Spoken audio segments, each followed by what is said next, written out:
Right now, somewhere in the world, someone is paying a month's salary for a rock.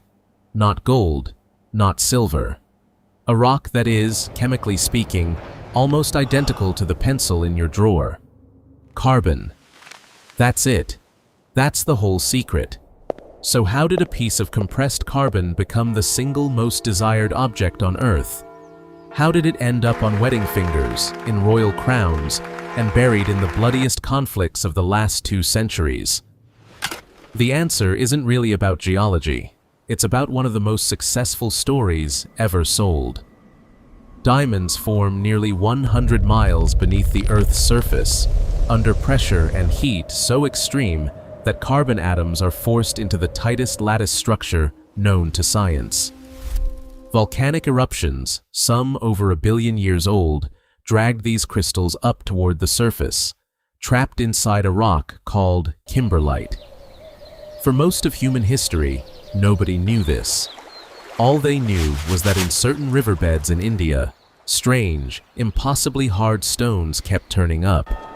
India was the world's only diamond source for more than 1,000 years.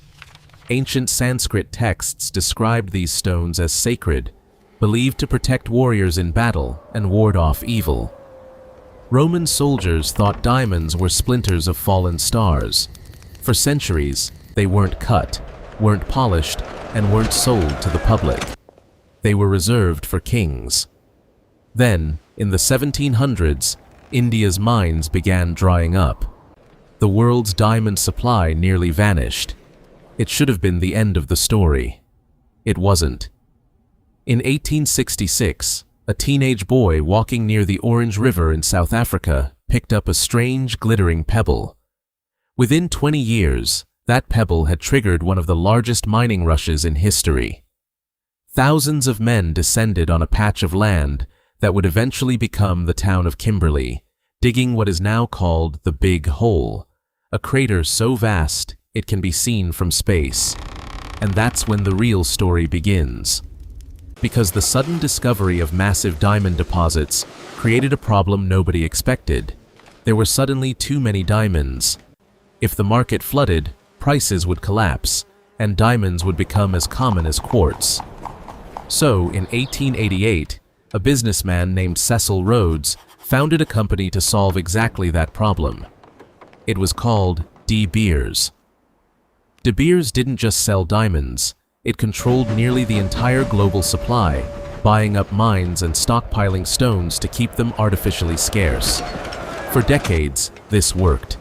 But by the 1930s, the Great Depression had crushed demand, and warehouses were overflowing with unsold diamonds nobody wanted.